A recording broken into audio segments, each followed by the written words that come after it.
चलो, तो आज हम लोग का टॉपिक है, इसके पहले हम लोग तत्व, यौगिक और मिश्रण के बारे में अच्छे से कंप्लीट कर चुके थे।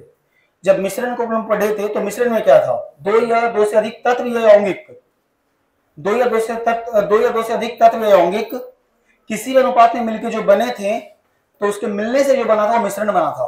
अब मिश्रण तो बनाना सीख गए, अब उसे अलग करना सीखते हैं। तो मिश्रण कई प्रकार के हो सकते हैं, ठोस ठोस का मिश्रण, ठोस द्रव का मिश्रण और द्रव द्रव का मिश्रण, कई प्रकार के मिश्रण बन सकते हैं। तो सबको अलग अलग करने के लिए अलग अलग विधि है, उन्हीं विधि को आज हम लोग देखने वाले हैं। उसमें से पहला विधि है हाथ से चुनना। हाथ से चुनना मतलब जब ठोस ठोस का मिश्रण हो, दो को ठोस मिला हुआ हो तो हाथ से चुन के अलग करेंगे। दो ठोस मिला हुआ मतलब ध्यान समझना, जैसे चावल में कंकड़ मिला हुआ, तो चावल भी क्या है, ठोस है, और कंकड़ भी क्या है बताओ, ठोस है। तो ठोस ठोस का जब भी मिश्रण हो, ठोस ठोस का मिश्रण हो, तो सबसे आसान तरीका है अलग करने का, क्या है बताओ, हाथ से चुनना। यह सबसे आसान विधि है। जब किसी ठोस मिश्रण में बड़े बड़े और अलग दिखाई देने वाले अवांछित कण हो, अवांछित मतलब जो अलग दिखे, तो उन्हें हाथ से चुनकर अलग कर दिया जाता है। जैसे चावल या दाल से छोटे छोटे कंकड़, पत्ते या कीड़े निकालना। तो बताओ, हाथ से चुनना, हैंड पिकिंग, सभी को आ गया समझ में?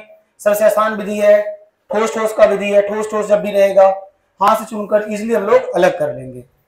तो सबसे इजी मेथड पहला आ गया होगा समझ में। अब हम लोग आते हैं दूसरे मेथड पे। तो सेकेंड मेथड हम लोग का चलनी से छानना। चलनी से छानना कब, जब द्रव और ठोस का मिश्रण हो। चलनी से छानना कब लगाएंगे, जब द्रव और ठोस का मिश्रण हो। द्रव और ठोस का, और जो अशुद्धियां हो जिसे हमें अलग करना है, उसके कण थोड़े बड़े होना चाहिए, ऐसा नहीं बहुत छोटा कि छलनी से भी पार हो जाए। तब हम लोग, अगर बहुत ज्यादा छोटा है तब फिल्टर पेपर से छानेंगे, वो आगे आएगा। तो चलनी से छानना, सिंपल, द्रव और ठोस का मिश्रण हो। आ रहा है बात समझ में? द्रव प्लस किसका मिश्रण हो, ठोस का। यह हम लोग कह सकते हैं ठोस ठोस का भी। ध्यान समझना, द्रव ठोस का क्यों बोले, द्रव ठोस समझना ध्यान से। मान लो ठोसे कण बड़े हैं और पानी में ठोसे कण मिले हुए हैं, छान देंगे तो पानी क्या आ जाएगा, नीचे, और ठोसे कण आ जाएगा ऊपर। ठोस ठोस मतलब जैसे छोटे कण और बड़े कण मिले हो, छोटे कण और बड़े कण मिले हो तो चाल देंगे, छानना शुरू करेंगे, तो इससे क्या होगा, ध्यान समझना। बताओ, चलनी जब छानना शुरू करेंगे क्या होगा, छोटे कण ऊपर, छोटे कण नीचे और बड़े कण ऊपर रह जाएंगे। देखो, यह विधि अलग अलग आकार के कणों को अलग करने में उपयोगी है। बड़ी छलनी या चलनी का प्रयोग करके छोटे कण नीचे निकल जाते हैं और बड़े कण ऊपर रह जाते हैं। तो जैसे बालू को हम लोग चालते हैं, क्यों चालते हैं बालू को, अगर हाथ से चुनेंगे बहुत टाइम लग जाएगा। तो और बालू में क्या होता है, एक कण छोटा और कंकड़ जो होते हैं वो बड़े होते हैं। सबसे बेस्ट तरीका क्या, चाल दो उसको। जैसे चालेंगे उसे, बालू कण छोटे होने के कारण से नीचे बैठ जाएंगे और कंकड़ बड़े होने के कारण से ऊपर ही रह जाएंगे, और उसे हम अलग कर लेंगे। तो आटा चालना या छानना, रेत से कंकड़ हटाना। चलो, दो मेथड सभी को समझ आ गया होगा। कब लगाएंगे, द्रव प्लस ठोस। अभी देखते हैं द्रव वाला भी। द्रव वाले हम लोग क्या लगा देंगे, फिल्टर पेपर लगा कर लेंगे। और ठोस ठोस तो इससे भी कर सकते हैं, हाथ से चुनकर भी कर सकते हैं। तो अंतर क्या रहा दोनों में, हाथ से चुनना आसान तो था लेकिन बहुत टाइमिंग कंज्यूमिंग था। हाथ से चुन चुन के बहुत टाइम हो जाएगा। अगर बहुत बड़े पैमाने पर हमें अलग करना है तो हाथ से चुनना बहुत मेहनत लगेगा। तो बेस्ट होगा क्या करें उसको हम लोग, तो चलने से चाल दें, तुरंत हो जाएगा। तीसरा, अवसादन। अवसादन में क्या करते हैं, ध्यान समझना। अवसादन क्या है, मान लो एक द्रव है, ध्यान समझना, एक द्रव है और द्रव में कुछ ठोस अशुद्धि मिला हुआ है, ठोस अशुद्धि, और वो मिला ऐसे हो कि वो विषमांग हो, पूरी तरह से ना मिला हो, अलग अलग हो सके। जैसे पानी और बालू का मिश्रण हो, पूरा मिला दिए और मिला के कुछ देर अवसादित कर देंगे, मतलब स्थिर कर देंगे। पानी बालू मिला, इस गिलास को स्थिर छोड़ दिए, तो क्या हुआ, जो बालू था वो नीचे बैठ गया और पानी ऊपर चला गया। अब पानी को बाहर निकाल लेंगे, बालू ग्लास में रह जाएगा। जब किसी तरल में अघुलनशील ठोस कण मिल जाते हैं, जब किसी तरल में अघुलनशील ठोस कण मिल जाते हैं और उन्हें कुछ समय के लिए स्थिर छोड़ दिया जाता है, तो वे भारी कण नीचे बैठ जाते हैं। इस प्रक्रिया को अवसादन कहते हैं। क्या क्या पॉइंट्स है, ध्यान समझना। द्रव में अघुलनशील ठोस हो, वो ठोस घुलना नहीं चाहिए, बालू नहीं घुलना चाहिए, घुल जाएगा तब तो नहीं होगा, फिर घुलना नहीं चाहिए। और क्या करना होगा, इसे हमें स्थिर छोड़ना होगा। जैसे स्थिर छोड़ेंगे, जो भारी कण होगा नीचे, हल्का कण ऊपर, और उसे फिर अलग कर लेंगे। उदाहरण, पानी और रेत का मिश्रण स्थिर रखने पर रेत नीचे बैठ जाती है। तो बताओ, अवसादन मेथड सभी को आया समझ में? अवसादन को स्थिरीकरण भी कह लो, स्थिर कर देते हैं, अलग कर लेते हैं। चलो अगला मेथड हम लोग का आता है अपकेंद्रीकरण या मंथन। अपकेंद्रीकरण, जब मिश्रण को बहुत तेजी से घुमाया जाता है तो भारी कण बाहर की ओर और हल्के कण अंदर की ओर अलग हो जाते हैं। जैसे दूध से मलाई निकालना। अब ध्यान सुनना, अगर हमें दूध से मलाई निकालना है तो दूध को ध्यान समझना, दूध को जो इस जार में रख लेंगे, इस जार में रखने के बाद, दूध को इस जार में रखने के बाद बहुत कस के घुमाएंगे। जब घुमाएंगे तो क्या होगा, भारी कण जो होगा इस जार के दीवार पे लगते जाएगा, और जो हल्का कण दूध होगा, यानी दूध का जो मक्खन था, मलाई था, तो निकल गया, पानी वाला पार्ट जो बचा वो बीच में रह जाएगा। तो इससे क्या हुआ, दूध से क्या अलग हो गया, मलाई अलग हो गया। तो यह विधि तरल में घुले ठोस कणों को अलग करने के लिए उपयोगी है। तरल में घुले ठोस कणों को अलग करने के लिए लगाते हैं। इस विधि में क्या करते हैं बताओ? इस विधि में मिश्रण को बहुत तेजी से घुमाया जाता है। सिंपल एकदम। अपकेंद्रीकरण में मिश्रण को बहुत तेजी से घुमाया जाता है। घुमाने के बाद जो भारी कण होते हैं वो बाहर की ओर जाते हैं, जो हल्के कण होते हैं वो अंदर की ओर रह जाते हैं, और मिश्रण से दोनों पदार्थ अलग अलग हो जाते हैं। इसका उपयोग कहाँ करते हैं? दूध से मलाई निकालने में करते हैं। किस मेथड का उपयोग करते हैं उससे मलाई निकालने में? अपकेंद्रीकरण का प्रयोग करते हैं। देखो नेक्स्ट मेथड हम लोग का छानना, फिल्ट्रेशन। अभी एक हम लोग पढ़े चलनी से छानना, आई सिर्फ है छानना। चलनी से छानना और छानना में क्या अंतर? हम तुम्हें बोले कि जो पानी में छोटे छोटे कण मिले हैं, क्या उसको तुम चलनी से छानेगा तो क्या वो कण रहेंगे? नहीं, वो कण पानी के साथ फिर नीचे चले आएंगे। पानी में धूल के कण मान लो मिल गया, जो आंख से दिख भी नहीं रहा, उसको छानना है तुम्हें, तब चलनी से नहीं छानेंगे, तब छानेंगे फिल्टर पेपर से। किसे छानेंगे? फिल्टर पेपर से। फिल्ट्रेशन करेंगे उसका एकदम। तो छानना एक ऐसी प्रक्रिया जिसमें किसी ठोस और द्रव, हाँ किसके लगाते हैं? ठोस और द्रव को अलग करने के लिए फिल्टर पेपर या छलनी का प्रयोग करते हैं। ध्यान समझना। देखो हम क्या किए, यहाँ पे एक फिल्टर पेपर लगा दिए, बहुत छोटे छोटे कण थे जो छलनी से पार कर जाते हैं। आ रहा है बात समझ में? तो क्या किए, फिल्टर पेपर लगा दिए। क्या लगा दिए? Filter paper. जैसे हमको चाय को छानना है, मान लो चाय पत्ती उसमें मिला हुआ रहेगा, चाय पत्ती मिला हुआ रहेगा, तो क्या करेंगे, ध्यान समझना। तुम देखना, जो चाय पत्ती, जो चाय को छानने के लिए जो रहता होगा ना छन्नी, उसका छिद्र बहुत छोटा छोटा होता होगा, और नॉर्मल जो चालने वाला आटा रहता होगा उसका थोड़ा बड़ा रहता होगा। अब ध्यान समझना, जब जब जब यहाँ पे छानेंगे तो जो चाय पत्ती कण होंगे ऊपर रह जाएंगे, और चाय के जो चाय होगा वो कहाँ जाएगा बताओ? नीचे आ जाएगा। देखो, तो अलग करने के लिए किसका प्रयोग करते पढ़ो, यहाँ पे फिल्टर पेपर या छलनी का उपयोग किया जाता है। उदाहरण, चाय बनाने के बाद चाय पत्ती क्या करना? अलग करना।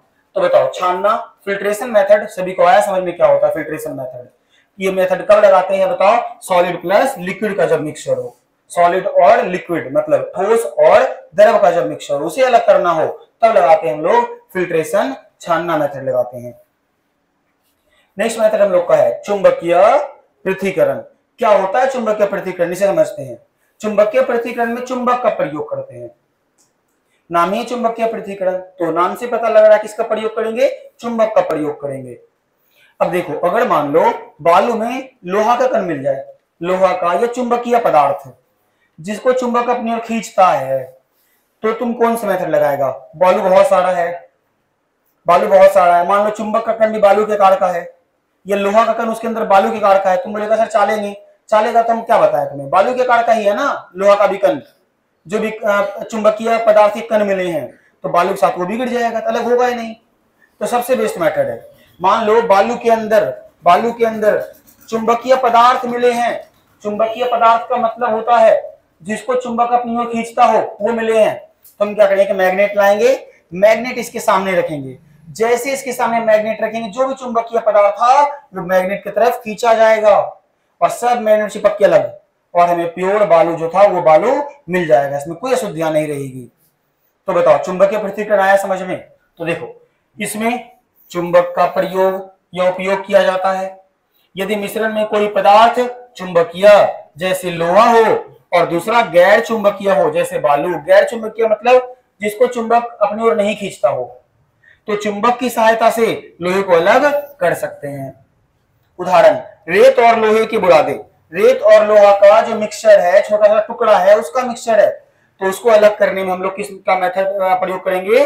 चुंबकीय पृथक्करण। तो चुंबकीय पृथक्करण बहुत ही आसान मेथड है। चलो आगे बढ़ते हैं। इसके बाद आता है हम लोग का ऊर्ध्वपातन। अच्छा, पहले ऊर्ध्वपातन का मतलब क्या होता है, पहले ये समझते हैं। ऊर्ध्वपातन का मतलब होता है, ऊर्ध्वपातन का मतलब होता है ऐसा पदार्थ, ऐसा पदार्थ जिसको गर्म करने से वो सीधा ठोस से क्या बन जाए? गैस बन जाए। जो सीधा ठोस से क्या बन जाए? गैस। इसी मेथड को कहते हैं ऊर्ध्वपातन। जैसे कपूर को तुम देखता होगा, जब पूजा वगैरह घर में होते होंगे तो आरती में जब कपूर जलाया जाता होगा, जब कपूर जलता है तो वो ठोस रहता है और जलता है तो फिर वो द्रव नहीं बनता, सीधा गैस बन जाता है। तो लेकिन तुम बर्फ को देखो, अगर बर्फ को गर्म करो तो सीधा गैस नहीं बनेगा, पहले बर्फ से द्रव यानी पानी बनेगा, फिर पानी गर्म होगा तब गैस बनेगा। तो यानी पदार्थ का ही गुण होता है कि पहले ठोस से बनेगा द्रव, द्रव से बनेगा गैस। लेकिन कुछ पदार्थ क्या हैं? ऊर्ध्वपातित होते हैं, ठोस से द्रव नहीं बनते, सीधे गैस बन जाते हैं, तो उसी को कहते हैं ऊर्ध्वपातन। तो बताओ, ऊर्ध्वपातन वर्ड समझ आया?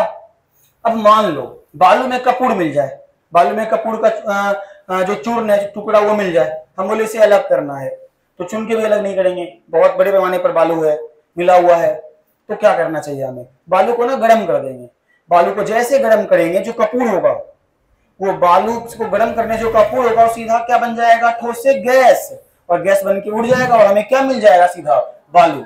लेकिन बोले नहीं, हमें कपूर भी चाहिए, तो फिर उस गैस को ठंडा कर देंगे, गैस को ठंडा कर देंगे, फिर से भी कपूर मिल जाएगा।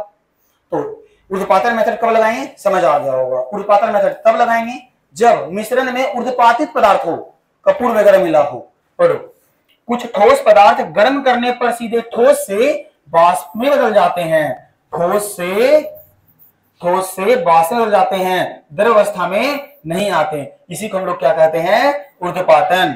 जब यह वाष्प ठंडी सतह से टकराएगा, तो फिर से क्या बन जाएगा? ठोस बन जाएगा। उदाहरण, रेत और कपूर का मिश्रण है तुम्हारे पास एक ऐसा मिश्रण है जिसमें रेत यानी बालू और कपूर मिला हुआ है। हम बोलेंगे चलो तुम ना अलग करके बताओ, अलग करो दोनों को, तो तुम क्या करेगा? तुम्हें पता है, तुम बोलेगा हाँ सर पढ़ाए थे, ऊर्ध्वपातन मेथड, हमें पता है। कपूर को गर्म करेंगे तो वो द्रव नहीं बनेगा, वो सीधा क्या बनेगा? गैस। तुम बालू को लाएगा और गर्म करना शुरू करेगा, जो मिश्रण है बालू और कपूर का, जब गर्म करेंगे तो कपूर क्या हो जाएगा? ऊर्ध्वपातित। ऊर्ध्वपातित मतलब वो उड़ जाएगा और अलग हो जाएगा, और क्या बचेगा? सिर्फ रेत बचेगा। देखो यहाँ पर जैसे हमारे पास मिश्रण है कपूर और बालू का, जब गर्म करेंगे तो क्या होगा? ध्यान समझना, जो कपूर का चूर्ण होगा वो गर्म होकर के वाष्प बन के ऊपर आके उड़ जाएगा, और यहाँ कॉटन लगा दिए, रुई लगा दिए, ताकि गैस रुई के पास आते जाए। तो रुई के पास जब जाते जाएगा ठंडा होते जाएगा, और रुई से सारा कपूर जाकर लग जाएगा। फिर जैसे पहले कपूर था वो कपूर भी अलग, और नीचे बालू जो था वो बालू भी अलग। क्या आया सभी को बात समझ में? तो बताओ, ऊर्ध्वपातन मेथड कब लगाएंगे? जब मिश्रण हो किसका? ऊर्ध्वपातित पदार्थ का। चलो अगला मेथड हम लोग का आता है बाष्पीकरण। बाष्पीकरण तो बहुत ही आसान मेथड है, इसका प्रयोग हम लोग डेली लाइफ में भी करते हैं। बाष्पीकरण का प्रयोग बहुत ही आसान मेथड है बाष्पीकरण। देखो, इसमें तरल को गर्म करके वाष्प बना दिया जाता है और ठोस पदार्थ पीछे रह जाता है।